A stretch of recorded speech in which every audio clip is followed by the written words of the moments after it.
Chers web auditeurs, bonjour et bienvenue sur No Name TV, l'émission qui ne porte pas de nom.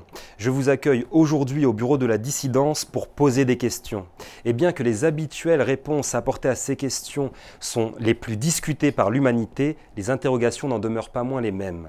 D'où venons-nous? Qui ou quoi a créé le monde? Qu'y a-t-il après la mort? Depuis que l'homme est homme, il n'a cessé d'essayer d'appréhender les vertigineuses notions de l'infini ou d'apprivoiser cette lumière aveuglante, éblouissante de propriété qui disparaît en plongeant dans l'obscurité pour s'y cacher et nous plonger dans les mystères de l'invisible et de la matière noire. Aujourd'hui, l'homme met en concurrence plusieurs sources de réponses.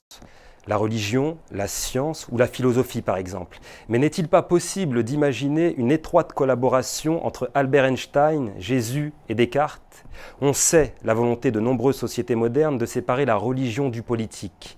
Mais y a-t-il vraiment une antinomie naturelle entre la science et la religion?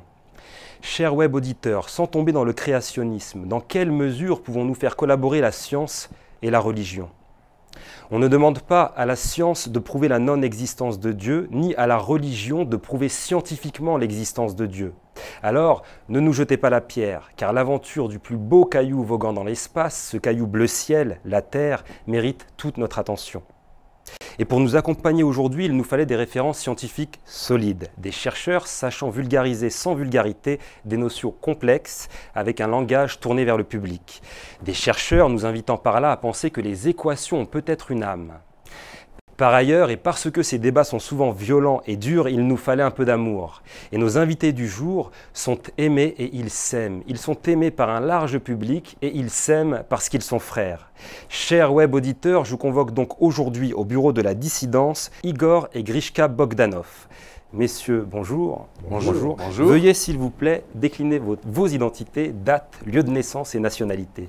Commencez par Commencez par Grishka. Par Grishka, eh bien, Grishka d'abord pour le prénom, Bogdanov, né alors sur Terre, quelque part dans un pays qui est peu connu aujourd'hui, qui s'appelle Saint-Lary, qui est tout à fait reculé dans un autre monde, dans un autre espace-temps, si je puis dire. Et dans notre espace-temps, en plus, nous avons plusieurs dates de naissance, donc je ne sais pas choisir la bonne. Au hasard. Parce que, évidemment, au hasard, sur Mars, nous sommes nés en 500, avant et après. Très bien. Avant et après quoi? On ne sait pas, Avant on en parlera tout quoi, à l'heure. Après moi. Allez, avant et après moi. Exactement. Et donc, moi c'est Igor. Enchanté. Igor. Légèrement différent de Grishka d'ailleurs. On fait un petit peu la différence entre l'un et l'autre. Très souvent d'ailleurs, ce qui est curieux, c'est que les gens nous confondent. Et à tel point que lorsque un jour nous avons rencontré pour la première fois Coluche, c'était dans une dîner, et il vient vers nous, et puis il nous regarde comme ça, il nous dit: c'est marrant, quand je vous vois là tous les deux, je ne sais jamais lequel des deux est les frères Bogdanov. D'accord, donc ce troisième personnage, mystérieux. C'est les frères Bogdanov. D'accord.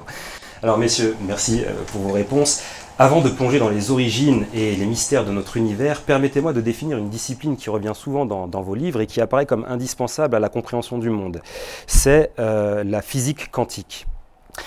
Alors, chers web auditeurs, on peut admettre que la physique quantique est un ensemble de théories qui décrit l'infiniment petit, c'est l'observation du monde microscopique. Et là où ce qui nous intéresse, nous, ici, en tant qu'humains, c'est que nous sommes composés de ces atomes, de ces particules, et que leurs comportements ont donc un impact direct dans notre quotidien. L'infiniment petit va raconter l'infiniment grand. Messieurs, des chercheurs de renom pensent que notre monde en 3 dimensions tel qu'on le perçoit n'existe pas et que nous sommes des hologrammes. Nous serions la projection d'informations qui seraient situées quelque part en dehors de notre univers. Alors avant toute chose, sommes-nous réellement là aujourd'hui chez No Name TV? Avons-nous réellement cette conversation? En réalité, il n'y a pas de réalité ultime. il n'y a que des perceptions. Et les perceptions sont organisées par des systèmes que l'on dit scientifiques.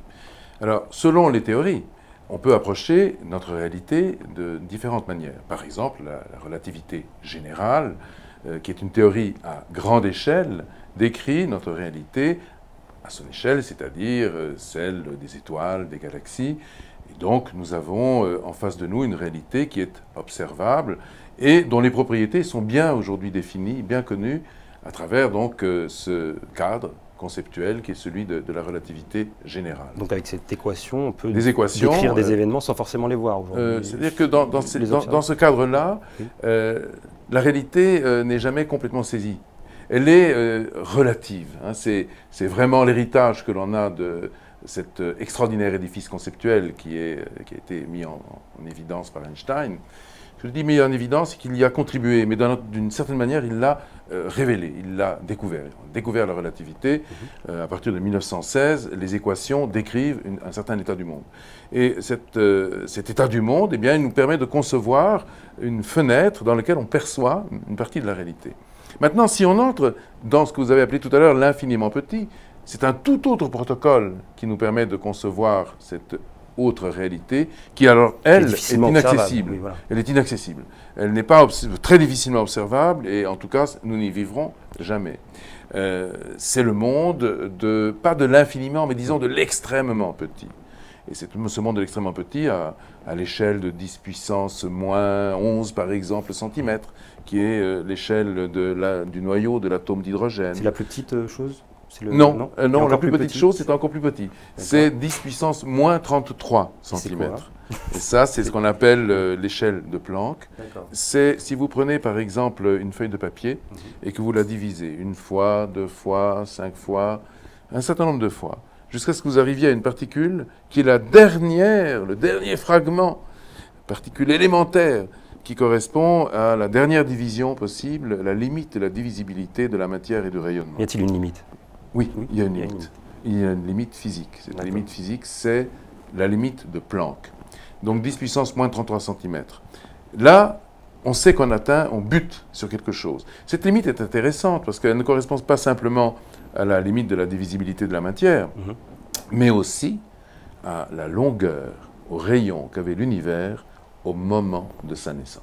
Alors justement, vous admettrez que ces notions donnent un peu le vertige, et pour mieux comprendre, commençons par le début, là vous l'évoquiez, par l'apparition soudaine de notre univers. Beaucoup s'accordent sur le fait que le Big Bang est la théorie qui explique le mieux ce qui se serait passé, c'est-à-dire une explosion d'une puissance inimaginable qui, dans un chaos apparent, je précise, aurait organisé l'univers tel qu'on le connaît aujourd'hui. Et dans votre avant-dernier livre, qui était Le visage de Dieu, il y en avait Le visage de Dieu, vous nous racontiez l'histoire de la découverte du rayonnement fossile, c'est-à-dire un rayonnement que l'on peut observer aujourd'hui, qui serait la trace, le souvenir de cette explosion initiale. C'est bien ça? Ça rejoint un peu... Oui, absolument, oui. Et on l'observe, c'est prouvé, techniquement, on sait qu'il existe, on peut le mesurer, c'est des choses comme ça. Oui, cette observation a eu lieu en 1964. Elle a eu lieu un peu par hasard d'ailleurs, puisque ce sont deux jeunes post-docs qui étaient employés par une compagnie de téléphone, la compagnie Bell, qui font des observations pour calibrer des communications entre la Terre et des satellites, puisqu'il s'agissait essentiellement pour Bell de mettre en place des systèmes de télécommunication qui nous permettraient donc de communiquer sur le monde entier. Or, les deux jeunes chercheurs ont la surprise de constater qu'une sorte de bruit qui ne devrait pas être présent dans leurs observations, eh bien, semble être présent partout.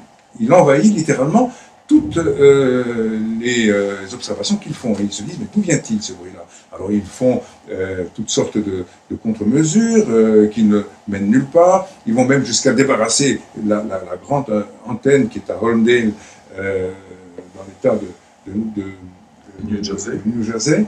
Ils vont jusqu'à chasser des nids de pigeons. Et là, malheureusement, le bruit est toujours là. Je dirais malheureusement en apparence. Parce qu'en fait, ils ont découvert, malgré eux, ce qu'on appelle le rayonnement fossile, c'est-à-dire en réalité l'écho du Big Bang, de cet événement qui s'est produit il y a 13 milliards et 750 millions d'années. Ils vont avoir d'ailleurs le prix Nobel pour cela, ils s'appellent Penzias et Wilson, et à partir de là, on a la preuve que les théories qui avaient été prédites par d'autres scientifiques.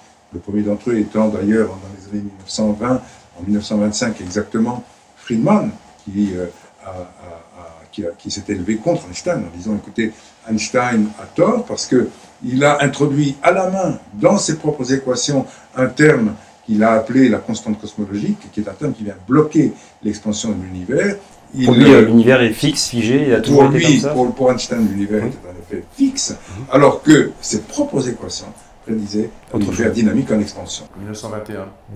À un moment, il a effectivement publié un article retentissant qui disait le contraire de ce que affirmait Einstein, qui avait bloqué ses équations, comme Igor le disait, grâce à un terme qu'il appelle la constante cosmologique. Qui était une erreur au final. Il l'a dit, c'est la plus grande erreur, il l'a reconnu, c'est la plus grande erreur de ma vie. Donc, en effet, il débouchait sur un univers statique, figé, alors que la réalité, observée à partir de 1929 par le grand Hubble, a montré le contraire. D'accord. Et tout comme vous, justement, donc on est sûr qu'il y a eu ce Big Bang aujourd'hui, donc tout comme vous, j'ai essayé de remonter le temps jusque avant le Big Bang. Je vous laisse découvrir sur l'écran le dessin qui illustre les résultats de mes recherches. On voit donc la Terre aujourd'hui, et puis différents âges de l'univers jusqu'au Big Bang. Et comme vous pouvez l'observer, à part vous, moi je n'ai rien trouvé avant le Big Bang. Alors que pouvez-vous nous dire sur les premiers instants? Ah, voilà, la grande question, elle est très importante.